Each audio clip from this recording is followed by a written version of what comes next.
कांग्रेस का कराची अधिवेशन है ना, जिसकी अध्यक्षता किया था सरदार वल्लभ भाई पटेल। और इसी अधिवेशन में सबसे पहले सरदार पटेल के द्वारा मूल अधिकार के प्रस्ताव को प्रस्तुत किया गया था, है ना। उसके बाद आपका 1937 फैजपुर का अधिवेशन है ना, फैजपुर का अधिवेशन का अध्यक्षता किसने किया था? पंडित जवाहरलाल नेहरू। और इस कहाँ पे है? लाहौर में, पश्चिम बंगाल में। फैजपुर का है पश्चिम बंगाल में। और याद रखेंगे इसी अधिवेशन के बाद सबसे पहले भारत में आर्थिक नियोजन की अवधारणा पर विचार करने के लिए, है ना, नहीं वो जो बोल रहा है, ठीक है, आपको बात बताए। 1938 का अधिनियम, 1938 का कांग्रेस अधिवेशन हरिपुरा में हुआ था, जिसका अध्यक्षता किसने किया था? सुभाष चंद्र बोस ने किया था। और इसी अधिवेशन में भारत में आर्थिक नियोजन की अवधारणा और संभावना या आवश्यकता पर विचार करने के लिए सुभाष चंद्र बोस के द्वारा पंडित जवाहरलाल नेहरू की अध्यक्षता में एनपीसी का गठन किया गया था, यानी राष्ट्रीय नियोजन समिति का गठन किया गया था। याद रखेंगे 1939 त्रिपुरी अधिवेशन मध्य प्रदेश के जबलपुर में स्थित है, जिसे त्रिपुरी संकट के नाम से भी जाना जाता है। इस अधिवेशन के को लेकर अध्यक्ष पद को लेकर के विवाद उत्पन्न हुआ, क्योंकि महात्मा गांधी पट्टाभी सीतारामैया को अपना अध्यक्ष बनाना चाहते थे, लेकिन आगे चल करके जो 1938 में अध्यक्ष थे सुभाष चंद्र बोस, ये पुनः अपने अध्यक्ष पद के लिए दावेदारी करते हैं और अंततः जीतते हैं कौन? सुभाष चंद्र बोस। लेकिन महात्मा गांधी के द्वारा कांग्रेस के नीतियों में असहयोगात्मक रवैया अपनाने का कारण बना कि सुभाष चंद्र बोस ने बीच में त्याग पत्र दे दिया और शेष कार्यकाल के लिए बनाया गया डॉक्टर राजेंद्र प्रसाद को, है ना, राजेंद्र प्रसाद को। उसके बाद 1940 से लेकर के 1945 तक रामगढ़ अधिवेशन, जिसकी अध्यक्षता किया था मौलाना अबुल कलाम आजाद, सबसे लंबा समय तक अध्यक्ष पद पे बने रहे और सबसे कम उम्र में अध्यक्ष बनने वाले, है ना।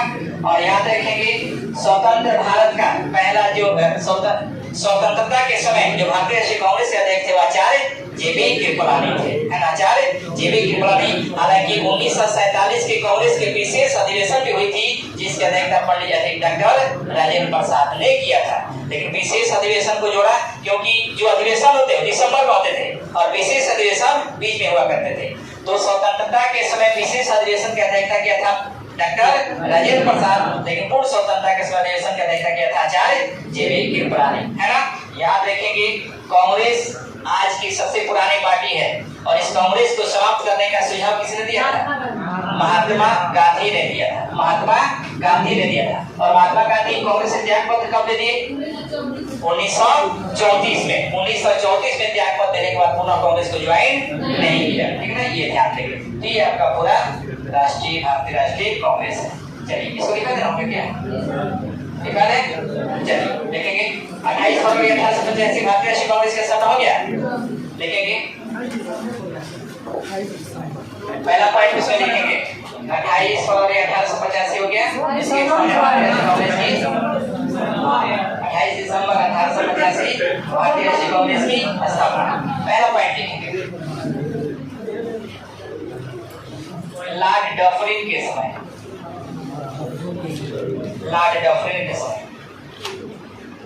दूसरा पॉइंट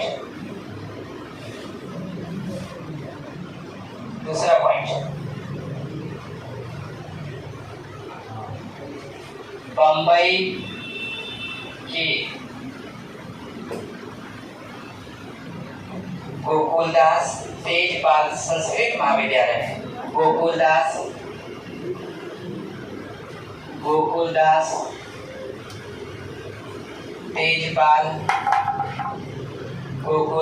तेजपाल संस्कृत महाविद्यालय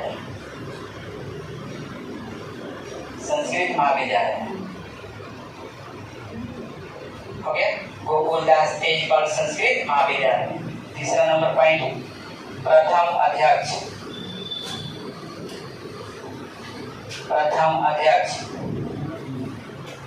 WC बनर्जी।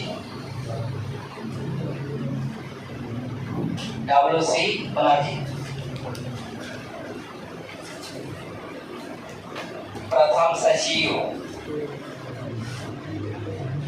A.O. ह्यूम, प्रथम सचिव A.O. Hume, A.O. ह्यूम। आगे बढ़े, देखेंगे कुल प्रतिनिधि उपस्थित, कुल प्रतिनिधि उपस्थित 72, कुल प्रतिनिधि उपस्थित 72। ओके, आईएनसी का पूर्व नाम, आईएनसी का पूर्व नाम भारतीय राष्ट्रीय कॉन्फ्रेंस, भारतीय राष्ट्रीय कॉन्फ्रेंस, आईएनसी का पूर्व नाम भारतीय राष्ट्रीय कॉन्फ्रेंस, भारतीय राष्ट्रीय conference. Okay, 7 number point,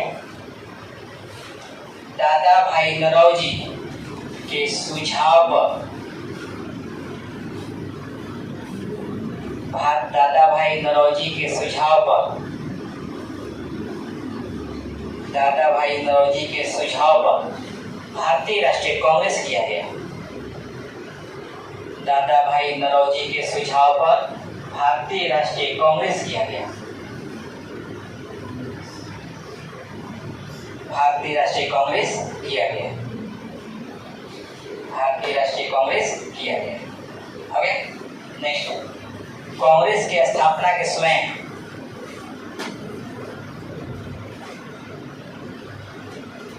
Congress की स्थापना के समय ब्रिटेन का प्रधानमंत्री, थोड़ा सा देख लीजिएगा, ग्लैडस्टोन शायद है ना।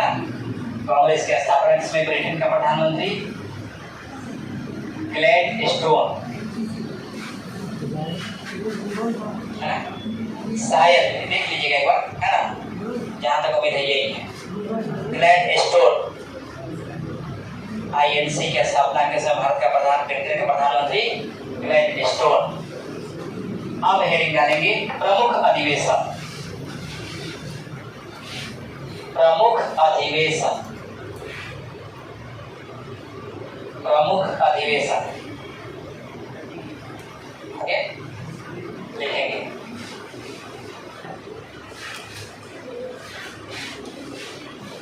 आईएनसी का कोलकाता अधिवेशन, आईएन शॉर्ट फॉर्म में लिखना होगा,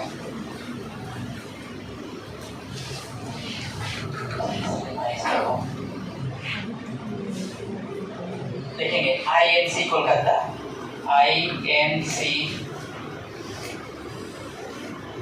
कोलकाता 1886।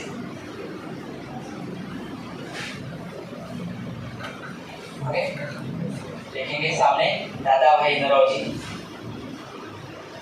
आईएनसी कोलकाता, भारतीय राष्ट्रीय Congress Kolkata 1886, Dadabhai Naoroji. Next, INC 1887 Madras, INC Madras 1887। Okay, Badruddin Tyabji, Badruddin Tyabji, देख लेंगे आईएनसी का प्रथम मुस्लिम अध्यक्ष, आईएनसी का प्रथम, आईएनसी का प्रथम मुस्लिम अध्यक्ष, आईएनसी का प्रथम मुस्लिम अध्यक्ष।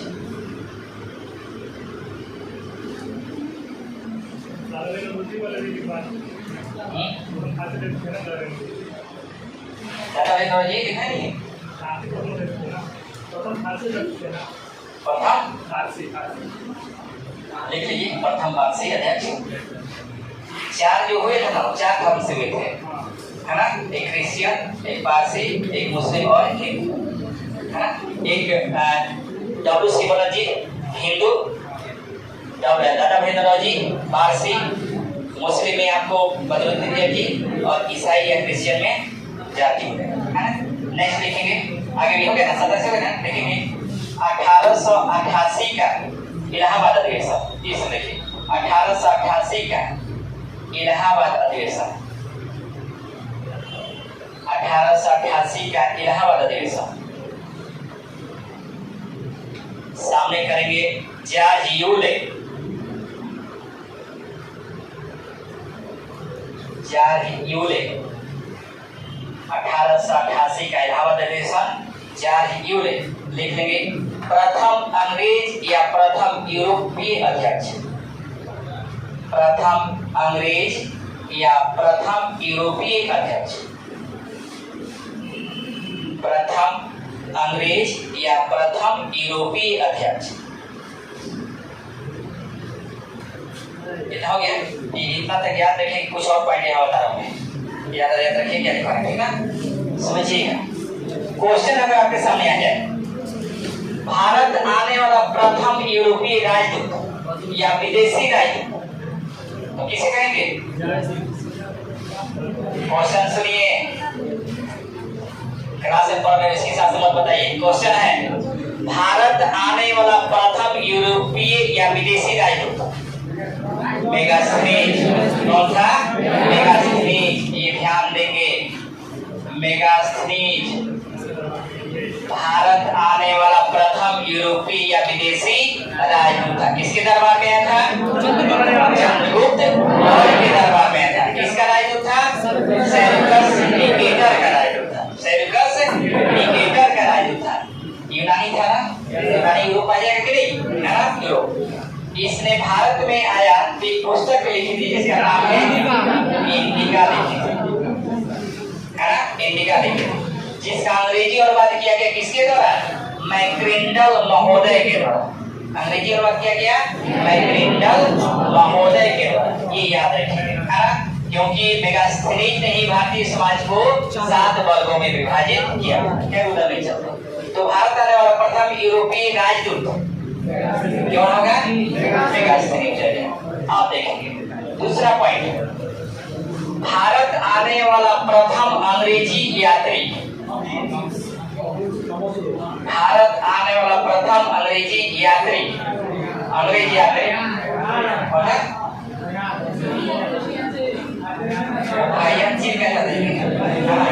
Rolf Fitch. कौन था? रॉल्फ फिच 1585, है ना, रॉल्फ फिच 1585। अब आ जाएगा भारत आने वाला प्रथम पुर्तगाली यात्री, तब कौन होगा? Vasco D gamma. अंतर ध्यान में दीजिएगा, मेगास्थनीज यात्री नहीं था, राजदूत था।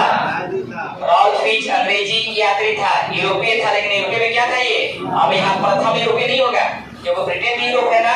तो क्वेश्चन पे ध्यान देंगे, यहाँ प्रथम यूरोपीय भी हो जाएगा और प्रथम विदेशी, क्योंकि पहला आया था, ठीक है, क्योंकि प्रथम राजदूत में था ना, तो प्रथम भारत आने वाला प्रथम विदेशी राजदूत या यूरोपीय कौन हो जाएगा? मेगास्थनीज। इसके संदर्भ में भारत आने वाला प्रथम अंग्रेजी यात्री रॉल्फ फिच और भारत आने वाला प्रथम पुर्तगाली यात्री वास्को डी गामा।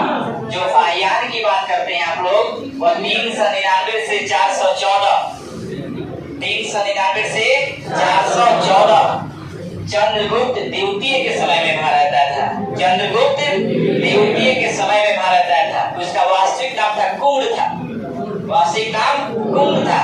और इसका जो अर्थ होता है वायुयान का, धर्माचार्य होता है।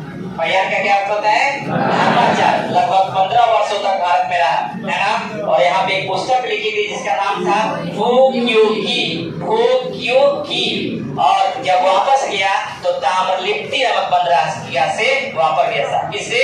ताम्रलिप्ति नामक। ये क्वेश्चन पूछा गया है कि वो भारत से वापस किस बंदरगाह से गया? तो ताम्रलिप्ति नामक बंदरगाह से वापस हुआ। ये ताम्रलिप्ति बंदरगाह किस तट पे स्थित है? पश्चिमी तट के पूर्वी तट पे, पश्चिमी तट पे, पूर्वी तट पे। किस राज्य में स्थित है जी? पश्चिम बंगाल में। कहाँ पे? पश्चिम बंगाल में, याद रखेंगे, ठीक ना। और इन्होंने ही राजा प्रसाद का वर्णन किया था। बेबी राजा प्रसाद कौन कौन है? क्या है राजा प्रसाद? नहीं मालूम है? राजा प्रसाद कौन कौन बता सकता है कि क्या है ये? नहीं मालूम है? दो बातें याद रखेंगे आप लोग, एक निर्जीव है, एक सजीव है। लकड़ी का महल चंद्रगुप्त मौर्य द्वारा पटना के कुम्हरार में बनाए गए 80 स्तंभों पर टिका लकड़ी का महल है, जिसका शीर्ष आज भी है। और दूसरा हाथी है, महाराणा प्रताप का प्रिय हाथी था। प्रिय घोड़ा क्या था? चेतक था। और प्रिय हाथी क्या नाम था? राजा प्रसाद। अकबर का प्रिय घोड़े का क्या नाम था? रावण। रानी लक्ष्मी के प्रिय घोड़े का क्या नाम था? बादल और सारंगी, तीन उनके प्रिय घोड़े थे। सब लिखा है ना जी? तो ये समझिएगा क्या पढ़ा रहा था, यहाँ पे पढ़ा रहा था। तो भारत आने वाले चीनी यात्रियों में सबसे पहले फाहियान, दूसरे में सुंगयुन, तीसरे में वेनसा और चौथे में ईद सिंह। याद रखेंगे, फाहियान 399 से 1414 में, दूसरा आपको सुंगयुन 1518 में, तीसरा वेनसा जो 629 में आता है, 645 तक रहता है। उसके बाद आपको ईद सिंह जो 7वीं शताब्दी में आता है। बीच में डायमेकस और डायनोसियस भी है, जो लूसेंट में दिया है वो बिंदुसार के अशोक के समय में, लेकिन आता है किसके समय में? बिंदुसार के समय में। डायनोसियस और डायमेकस।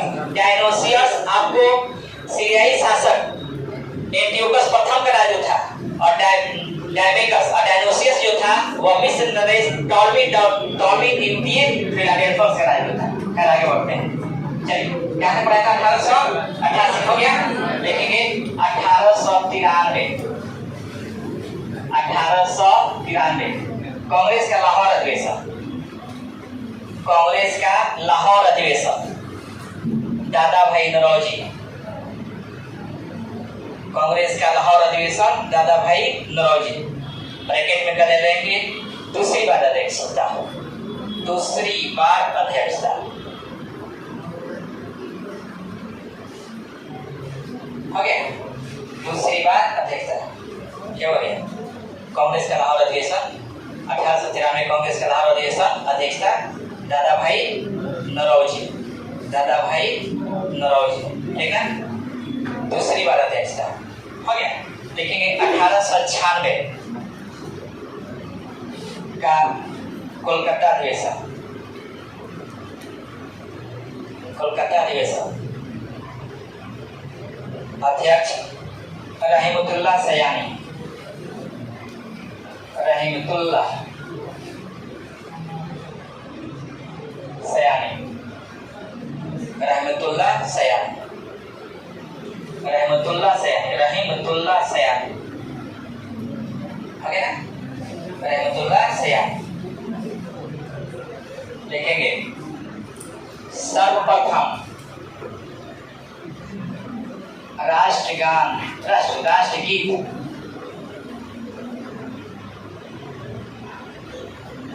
गाया गया। सर्वप्रथम राष्ट्रीय गीत को गाया गया। सर्वप्रथम राष्ट्रीय गीत को गाया गया। दूसरा पॉइंट बोले, सर्वप्रथम इस गीत को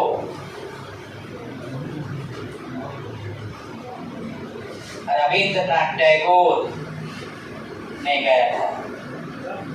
सर्वप्रथम इस गीत को रविंद्रनाथ टैगोर ने गाया था।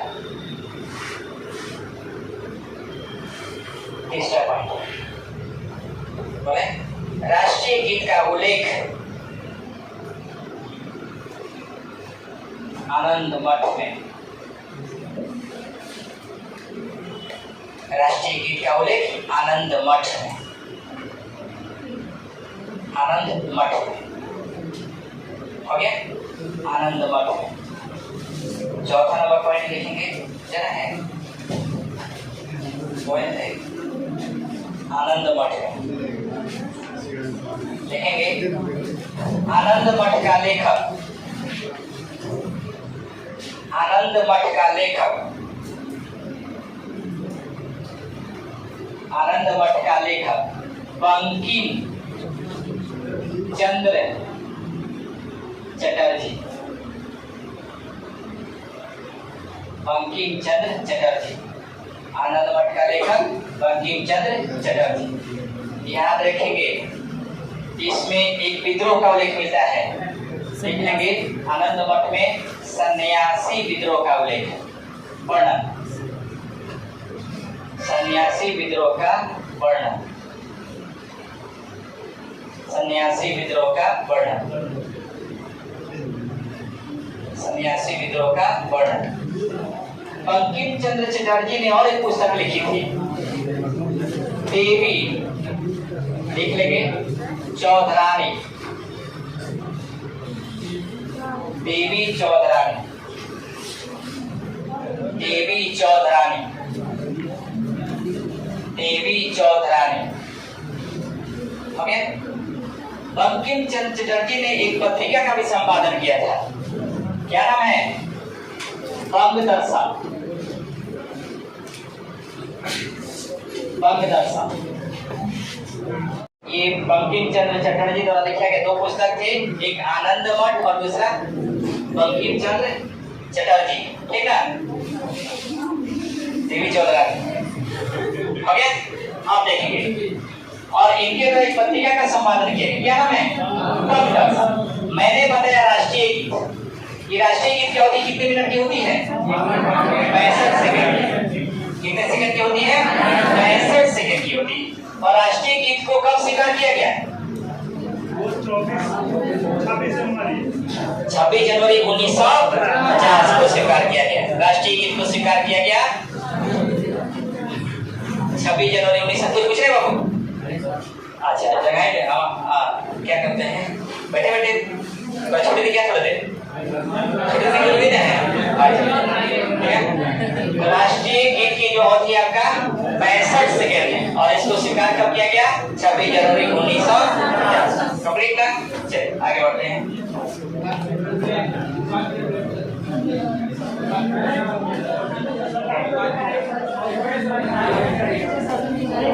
आप लोग का ज्योग्राफी का क्लास चलेगा क्या? आज का भूगोल जरूरी, अभिषेक सवाल में भूगोल लेंगे, जरूरी होगी।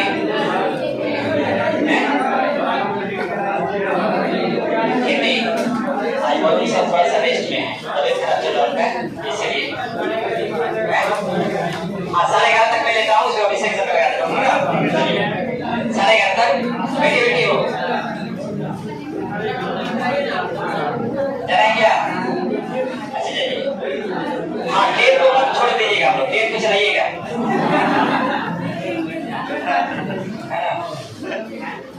कितना लोग डेट चलाने के लिए आते हैं। अरे छोड़ जाएगा, दोबारा डेट मिलेगा, ये छोड़ जाएगा, मिलेगा सबको जाना है। चलिए लिखा हो गया ना? चलिए आगे आते हैं। 1901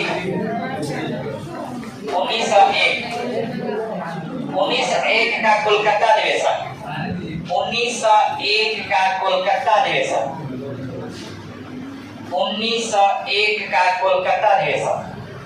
अध्यक्ष लिखेंगे टीमसा वाचा, टीमसा वाचा, टीमसा वाचा। अध्यक्ष लिख लेंगे टीमसा वाचा, वाचा वाचा। आगे बढ़े, देखेंगे सर्वप्रथम महात्मा गांधी, सर्वप्रथम महात्मा गांधी, सर्वप्रथम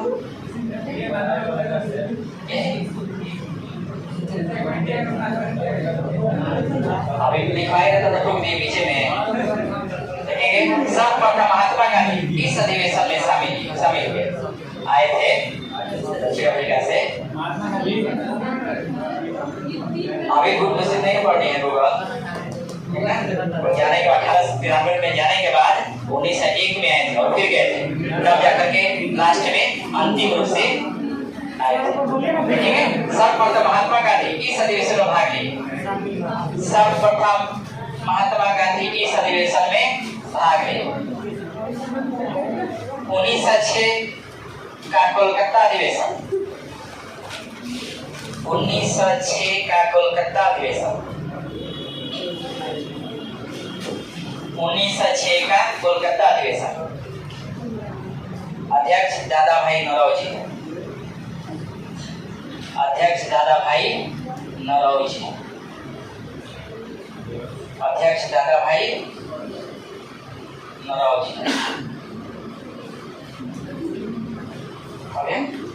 थोड़ा सा दादा भाई हेडिंग डाल दीजिए, दादा भाई नौरोजी का। हाँ, दादा भाई नौरोजी हेडिंग डालेंगे, लिखेंगे। पहला पॉइंट, कांग्रेस के मंच से, कांग्रेस के मंच से, कांग्रेस के मंच से सर्वप्रथम, कांग्रेस के मंच से सर्वप्रथम स्वराज शब्द का प्रयोग किया। कांग्रेस के मंच से सर्वप्रथम स्वराज शब्द का प्रयोग किया। 2 नंबर पॉइंट, सर्वप्रथम, सर्वप्रथम धन का निष्कासन सिद्धांत दिया। धन का निष्कासन सिद्धांत, धन का निष्कासन सिद्धांत दिया।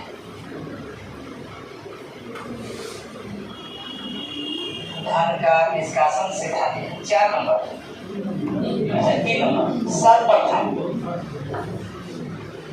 प्रति व्यक्ति आय, सर्वप्रथम प्रति व्यक्ति आय का आकलन किया। सर्वप्रथम प्रति व्यक्ति आय का आकलन किया। सर्वप्रथम प्रति व्यक्ति आय का आकलन किया। 4 number, British of common house, British of common house, British of common house का सदस्य बनने वाले प्रथम भारतीय। ब्रिटिश ऑफ कॉमन हाउस का सदस्य बनने वाले प्रथम भारतीय।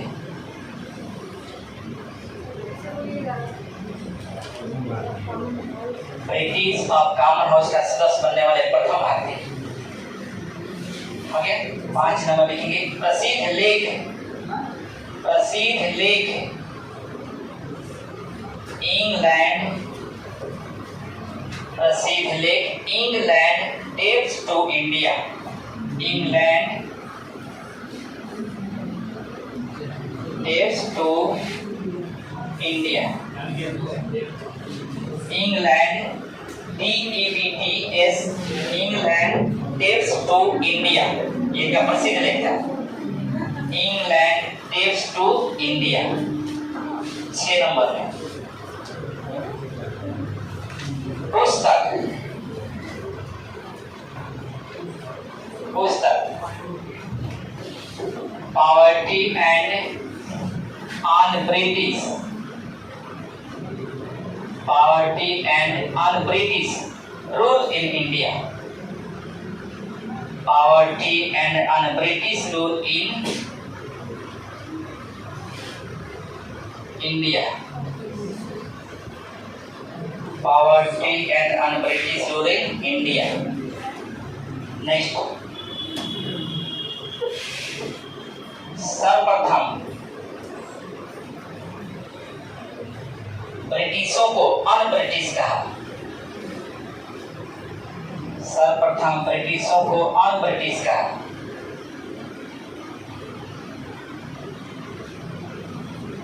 सर्वप्रथम ब्रिटिशों को अन ब्रिटिश कहा। नेक्स्ट, 8 नंबर में बोले, सबसे अधिक उम्र में, सबसे अधिक उम्र में कांग्रेस के अध्यक्ष बने। 8 नंबर लिखेंगे, सबसे अधिक उम्र में कांग्रेस के अध्यक्ष बने। सबसे अधिक उम्र में कांग्रेस के अध्यक्ष बने। 9 नंबर, 3 बार INC की अध्यक्षता,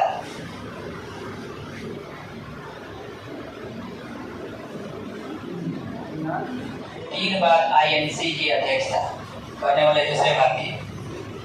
3 बार आईएनसी की अध्यक्षता करने वाले दूसरे भारतीय।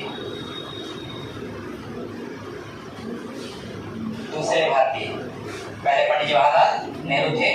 3 बार कांग्रेस की अध्यक्षता करने वाले दूसरे भारतीय। नेक्स्ट, आईएनसी का प्रथम पारसी अध्यक्ष। आईएनसी का प्रथम पारसी अध्यक्ष। आईएनसी का प्रथम पारसी अध्यक्ष।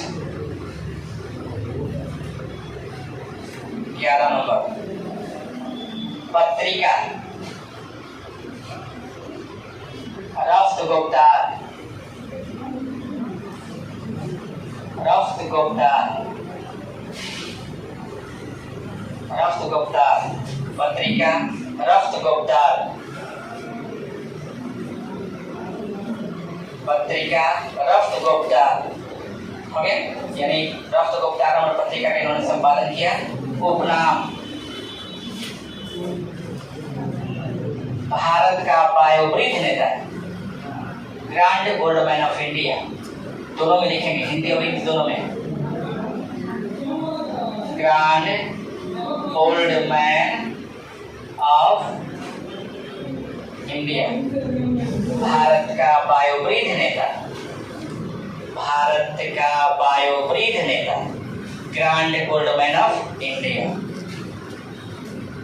Grand old man of India. तो दादा भाई नौरोजी के संदर्भ में और लिख लेंगे। 13 नंबर होगा ना, लिखेंगे। धन के निष्कासन सिद्धांत को लिखिए ना। धन के निष्कासन सिद्धांत को अनिष्टों का अनिष्ट, अनिष्टों का अनिष्ट,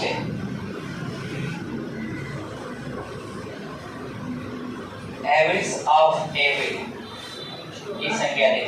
धन के निष्कासन सिद्धांत को अनिष्टों का अनिष्ट यानी एविल्स ऑफ एविल की संज्ञा दी थी। अनिष्टों का अनिष्ट यानी एविल्स ऑफ एविल की संज्ञा दी थी। एविल्स ऑफ एविल की संज्ञा दी थी। कंप्लीट ना? तो ये आपका पूरा दादा भाई नौरोजी के बारे में है।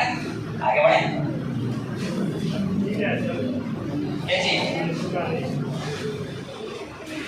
और इसका हिंदी होता है दैत्यों का दैत्य, राक्षस, है ना? यानी अंग्रेजों में राक्षसों की तुलना की थी, ये राक्षसों की तरह लुटे हैं। कितना लिखा है? 1906 लिखेंगे। 1907 का कलकत्ता अधिवेशन, 1907 का सूरत अधिवेशन, सूरत अधिवेशन।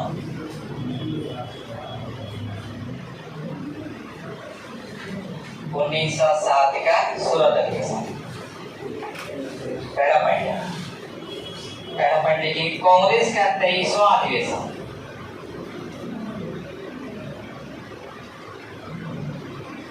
कांग्रेस का 23वां अधिवेशन।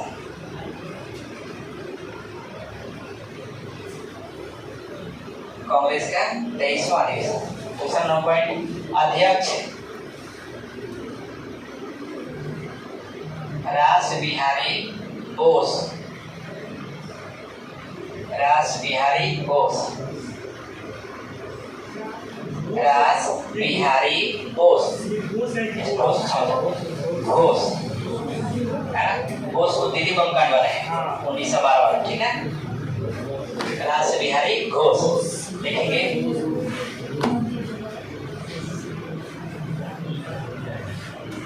आगे लिखेंगे, क्रांतिकारियों के द्वारा लाला लाजपत राय, क्रांतिकारियों के द्वारा लाला लाजपत राय को अध्यक्ष घोषित किया गया था।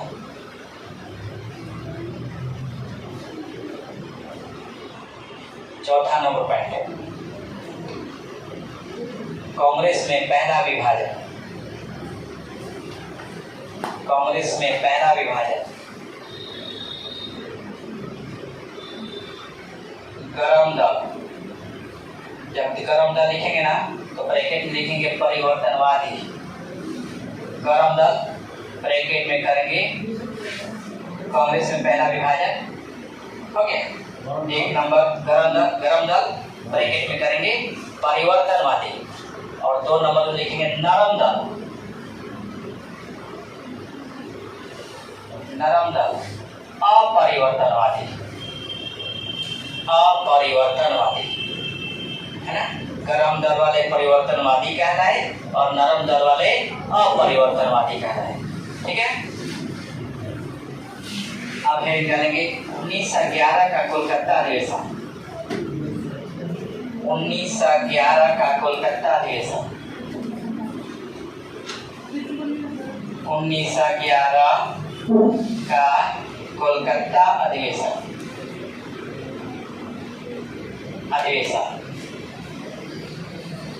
अध्यक्ष बिशन नारायण धर।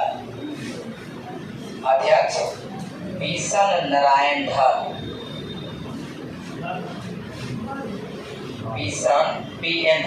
बिशन नारायण धर हो गई, ठीक है ना।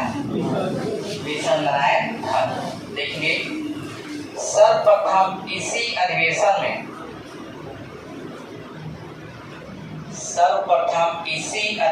में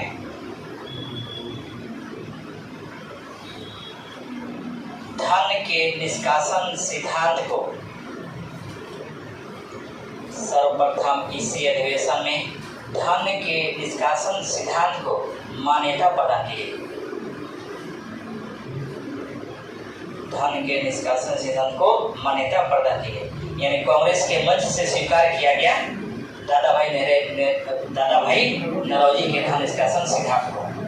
सर्वप्रथम धन के निष्कासन सिद्धांत को मान्यता प्रदान की गई।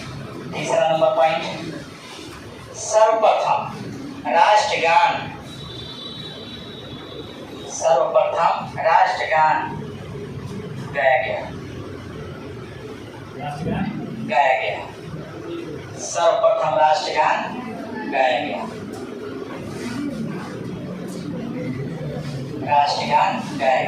ठीक है, जिसको लिखा था किसने? रविन्द्रनाथ टैगोर। और इस राष्ट्र का वर्णन किस पुस्तक में है? गीतांजलि में। गीतांजलि क्या है?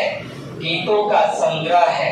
क्या है ये? गीतांजलि गीतों का संग्रह है। रविन्द्रनाथ टैगोर द्वारा लिखा गया गीतों का संग्रह है। और गीतांजलि के लिए 1913 में नोबेल का साहित्य पुरस्कार, भारत के साथ साथ पूरे एशिया में पहली बार है ना नोबेल का साहित्य पुरस्कार किसे मिला था? रविन्द्रनाथ टैगोर। लिख लेंगे 1913 में गीतांजलि के लिए नोबेल का साहित्य पुरस्कार। 1913 नोबेल का साहित्य पुरस्कार। 1913 नोबेल का साहित्य पुरस्कार।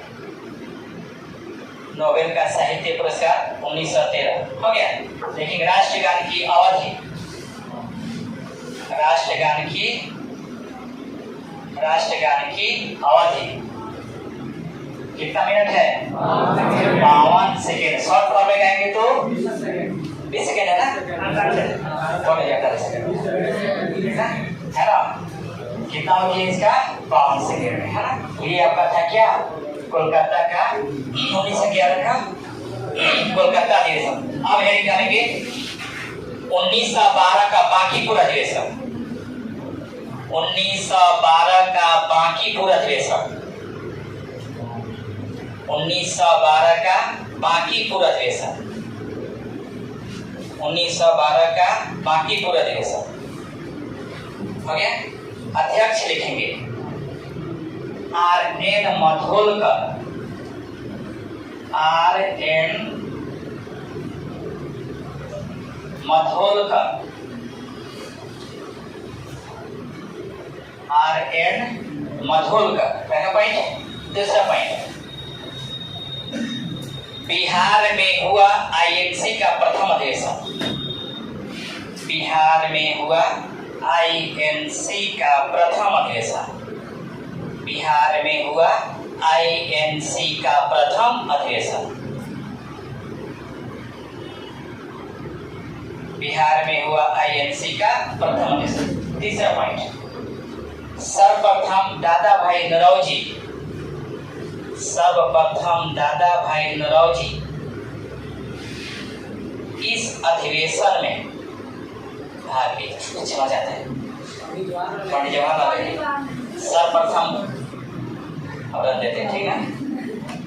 सर्वप्रथम पंडित जवाहरलाल नेहरू इस अधिवेशन में भाग लिए थे। सर्वप्रथम पंडित जवाहरलाल नेहरू इस अधिवेशन में भाग लिए थे, ठीक है। 5 मिनट आप लोग रेस्ट लीजिए, फिर ज्योग्राफी स्टार्ट होता है, ठीक है। कोई सही सर का, ओके। आधुनिक भारत अभी इतना जल्दी समाप्त नहीं होगा, ठीक है। कहाँ तक चले अभी 1885 तक चले हैं। अभी 1885 अभी बहुत है। ये कम्युनिस्ट भारत दिवस बनिएगा कि आगे चल रहे हैं, ये अभी 1885 तक है, ठीक है। उसके बाद 5 मिनट रेस्ट लीजिए आप लोग, फिर उसके बाद ज्योग्राफी स्टार्ट करो। 10 मिनट